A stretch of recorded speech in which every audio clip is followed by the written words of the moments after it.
എങ്ങനെയാണ് CUT registration ചെയ്യേണ്ടത്? നമുക്ക് സ്വന്തമായിട്ട് തന്നെ ചെയ്യാം. സിസ്റ്റം വെച്ചോ ഫോൺ വെച്ചോ നമുക്ക് ചെയ്യാവുന്നതാണ്. അതിനായി നാം ചെയ്യേണ്ടത് CUT 2025 എന്ന് ഗൂഗിളിൽ സെർച്ച് ചെയ്യുക. ആദ്യം കാണുന്ന ലിങ്കിൽ ക്ലിക്ക് ചെയ്യുക. ക്ലിക്ക് ചെയ്യുന്ന സമയത്ത് ഫസ്റ്റ് കാണുന്ന ഇൻ്റർഫേസ് ഇങ്ങനെയായിരിക്കും. ഇതിൽ CUT രജിസ്ട്രേഷൻ എന്ന റെഡ് ഇങ്കിൽ കാണാം. അതിൽ ക്ലിക്ക് ചെയ്യുന്നതോടുകൂടെ ബ്രൗസർ ഡീറ്റെയിൽസും രണ്ടാമതായിട്ട് ന്യൂ രജിസ്ട്രേഷൻ കാണാം. അതിൽ ക്ലിക്ക് ചെയ്യുക.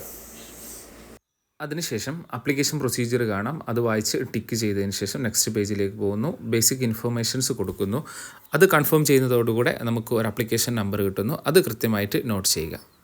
പിന്നീട് അതിൽ പറയുന്ന മുഴുവൻ ഡീറ്റെയിൽസും അപ്ലോഡ് ചെയ്യുക. Contact details, mail ID, phone number, അതേപോലെ ഏതൊക്കെ സബ്ജക്റ്റുകളാണ് എഴുതുന്നത് അതിൻ്റെ ഡീറ്റെയിൽസ് അടുത്ത വീഡിയോയിൽ അപ്ലോഡ് ചെയ്യും. പിന്നീട് നമ്മൾ എക്സാം എഴുതാൻ ഉദ്ദേശിക്കുന്ന കേരളത്തിലെ 4ഓളം സെൻറ്ററുകൾ, കേരളത്തിൽ ഈ 17ഓളം സെൻറ്ററുകളാണുള്ളത്. അതിൽ നിയറസ്റ്റ് ആയിട്ട് വരുന്ന ഏതാണോ അത് ചെയ്യുക. പിന്നീട് നമ്മൾ ചെയ്യേണ്ടത് ഫോട്ടോസ്, സിഗ്നേച്ചർ അപ്ലോഡ് ചെയ്യുകയാണ്. രണ്ടും 200 KB കൺവേർട്ട് ചെയ്യണം. അതിനായിട്ട് ഗൂഗിളിൽ ഇതേപോലെ സെർച്ച് ചെയ്തിട്ട് ഫോട്ടോ അപ്ലോഡ് ചെയ്ത് കൺവേർട്ട് ചെയ്യുക, അപ്ലോഡ് ചെയ്യുക.